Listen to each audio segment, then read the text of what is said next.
Bonsoir à toutes et à tous et bienvenue pour cette première lecture. Ensemble, ce soir, nous allons nous plonger dans l'Amérique profonde, l'Amérique qui borde le Mississippi. Vous l'aurez peut-être deviné, nous allons découvrir ensemble le premier chapitre du livre de Mark Twain, Tom Sawyer, ou du moins les aventures de Tom Sawyer. J'espère que vous apprécierez cette première lecture et qu'ensemble nous pourrons trouver peut-être un peu de chaleur en ce mois d'août fort pluvieux, du moins en Belgique. Chapitre 1er. Tom, pas de réponse. Tom, pas de réponse. Je me demande où a bien pu passer ce garçon. Allons Tom, viens ici. La vieille dame abaissa ses lunettes sur son nez et lança un coup d'œil tout autour de la pièce. Puis elle les remonta sur son front et regarda de nouveau. Il ne lui arrivait pratiquement jamais de se servir de ses lunettes pour chercher un objet aussi négligeable qu'un garçon.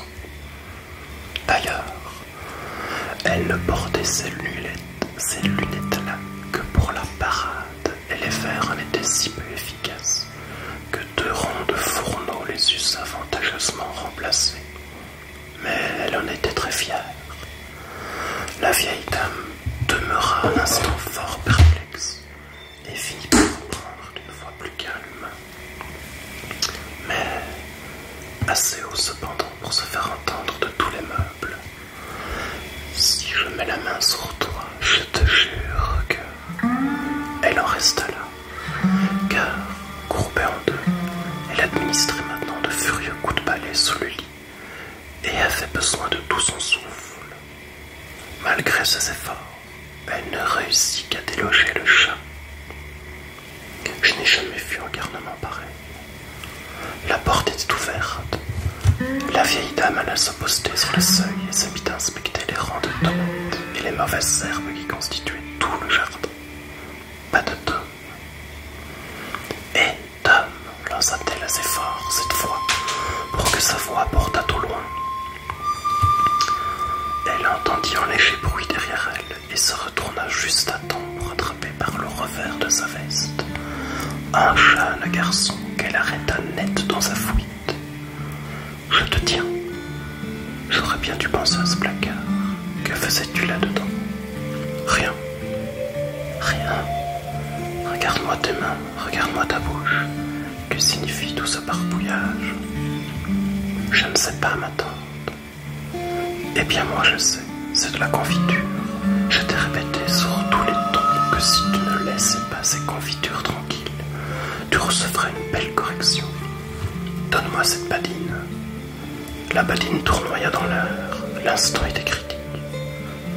Oh mon Dieu, attention derrière toi, ma tante. La vieille dame fit brusquement demi-tour en serrant ses jupes contre elle pour parer à tout danger. Le gaillard, en profitant, décampa, escalada la clôture en planche du jardin et disparut par le chemin. Dès qu'elle fut revenue, de sa surprise, tante Polly éclata de rire. Maudit garçon, je me laisserai donc toujours prendre. J'aurais pourtant dû me méfier. Il m'a joué assez de tours pendables comme cela. Mais plus on vieillit, plus on devient bête, et l'on prétend que l'on n'apprend pas aux vieux singes à faire la grimace. Seulement, voilà le malheur. Il ne recommence pas 2 fois le même tour, et avec lui, on ne sait jamais ce qui va arriver. Il sait pertinemment jusqu'où il peut aller avant que je me fâche. Même si je me fâche tout de même, il s'arrange si bien pour détourner mon attention ou me faire rire que ma colère tombe et je n'ai plus aucune envie de lui taper dessus. Je manque à tous mes devoirs avec ce garçon-là, qui aime bien châtie bien, dit la Bible, et elle n'a pas tort. Je nous prépare à tous deux un avenir de souffrance et de péché. Tom a le diable au corps, mais c'est le fils de ma pauvre sœur, et je n'ai pas le courage de le battre. conscience m'adresse d'amers reproches, et chaque fois que je lève la main sur lui, mon vieux cœur saigne.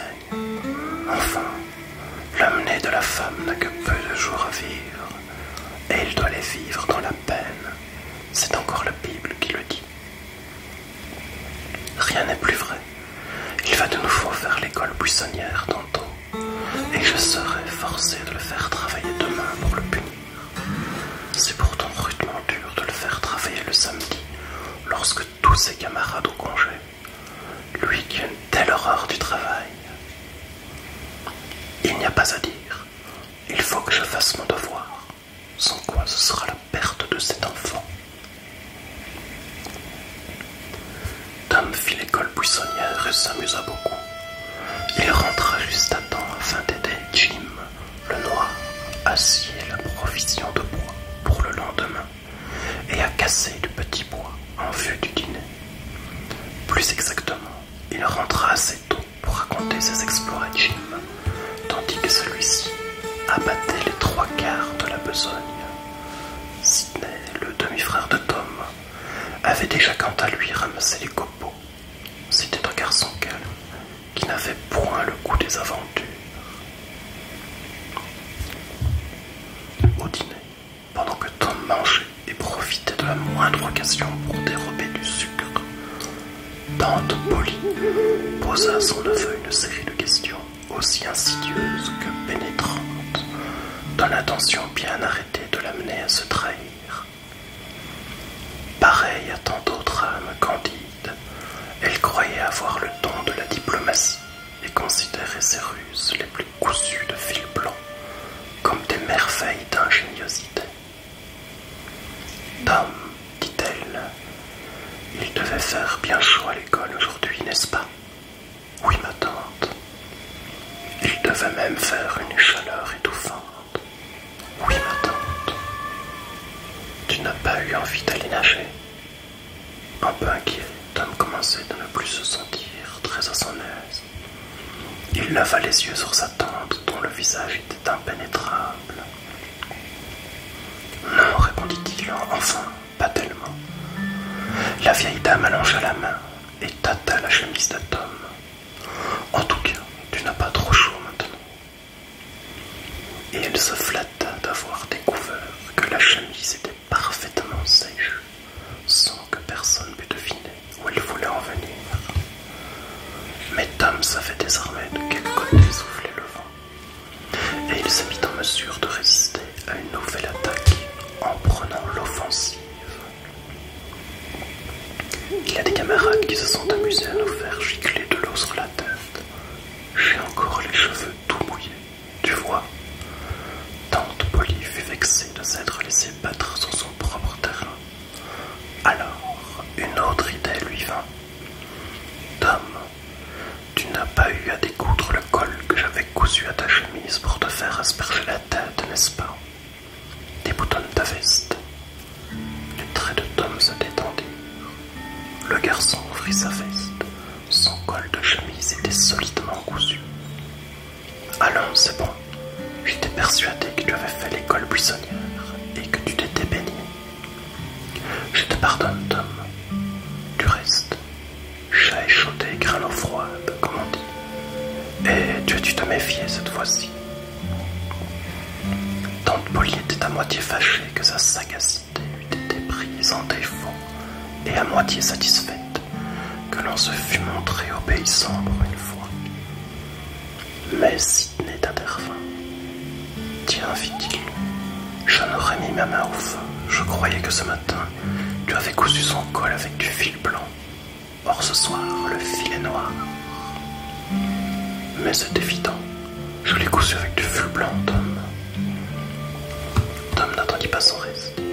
Il fila comme une flèche, et avant de passer la porte, il cria « Si, tu me payeras ça !» Une fois en lieu sûr, Tom examina 2 longues aiguilles piquées dans le revers de sa veste et enfilées l'une avec du fil blanc, l'autre avec du fil noir. Sans ce modicide, elle n'y aurait rien vu, pensa-t-il. Tantôt elle se sert de fil blanc, tantôt de fil noir. Je voudrais tout de même même bien qu'elle se décide à employer soit l'un, soit l'autre. Moi, je m'y perds. En attendant, Sid va recevoir une bonne raclée, ça lui apprendra. Tom n'était pas le garçon modèle du village. D'ailleurs, il connaissait fort bien le garçon modèle et l'avait en horreur. 2 minutes à peine suffirent à Tom pour oublier ses soucis. Non pas qu'ils fussent moins lourds à porter que ceux des autres hommes, mais il pâlissait devant de nouvelles préoccupations d'un intérêt puissant, tout comme les malheurs s'effacent de l'esprit sous l'influence de cette fièvre, qu'engendre toujours une nouvelle forme d'activité. Un noir venait de lui apprendre une manière inédite de siffler, et il mourait d'envie de la mettre en pratique. Cela consistait à imiter les trilles des oiseaux, à reproduire une sorte de gazouillement liquide, en appliquant à intervalles rapprochés la langue contre le palais. Si jamais le lecteur a été un petit garçon, il se rappellera comment il faut s'y prendre. À force de zèle et d'application, Tom ne tarda pas à mettre la méthode au point, et, la bouche toute remplie d'harmonie, l'âme débordante de gratitude, il commença à déambuler dans les rues du village. Il se sentait dans un état voisin de celui qu'éprouve un astronome ayant découvert une nouvelle planète, et sans aucun doute d'ailleurs, sa jubilation était encore plus grande. Les soirées d'été étaient longues. Il ne faisait pas encore nuit. Bientôt, Tom s'arrêta de siffler. Un inconnu lui faisait face. Un garçon guère plus grand que lui, dans le pauvre petit village de Saint-Pétersbourg. Tout visage nouveau excitait une profonde curiosité. De plus, ce garçon était bien habillé. Très bien habillé même pour un jour de semaine. C'était tout bonnement ahurissant. Sa casquette était des plus élégantes et sa veste bleue bien boutonnée était aussi neuve que distinguée. Il en allait de même pour son pantalon. L'inconnu portait des souliers et une cravate de teinte vive. Il était si bien mis, il avait tellement l'air d'un citadin que Tom en éprouva comme un coup au creux de l'estomac. Plus Tom considérait cette merveille de l'air, plus il regardait de haut un pareil étalage de luxe, plus il avait conscience d'être lui-même habillé comme un chiffonnier. Les 2 garçons restaient nus. Si l'un faisait un mouvement, l'autre l'imitait aussitôt. Mais ils s'arrangeaient pour tourner l'un autour de l'autre sans cesser de se dévisager et de se regarder dans le blanc des yeux. Enfin, Tom prit la parole. « J'ai pas l'envie de te flanquer une volée, dit-il. Essaye un peu. Ça ne serait pas facile. Tu dis ça, mais tu n'en es pas capable. Pas capable? Non, tu n'oseras pas. Si. Non. » En moment de silence pénible, puis Tom reprit. « Comment t'appelles-tu? Ça ne te regarde pas. Si tu le prends sur ce ton, gare à toi. Viens-y donc. Encore un mot et tu vas voir. Un mot. Tiens, ça en fait des tas tout ça. Eh bien, vas-y. Oh, tu te crois malin, hein? Tu ne sais pas que je pourrais te flanquer par terre d'une seule main si je le voulais. Qu'est-ce que tu attends? Ça ne va pas tarder si tu continues. Je connais la chanson. Il y a des gens qui sont restés comme ça pendant 100 ans avant de se décider. Des gourdives. Tu te prends pour quelqu'un. Oh, voilà un chapeau. Tu n'as qu'à pas le regarder ce chapeau s'il ne te plaît pas. Seulement, ne t'avise pas d'y toucher. Le premier qui y touchera ira mordre la poussière. Menteur, toi-même. Tu crânes, mais tu n'as pas le courage d'aller jusqu'au bout. Va voir là-bas si j'y suis. Dis donc, tu vas te taire, sans ça je t'assomme. J'y compte bien. Attends un peu. Mais alors, décide-toi. Tu dis tout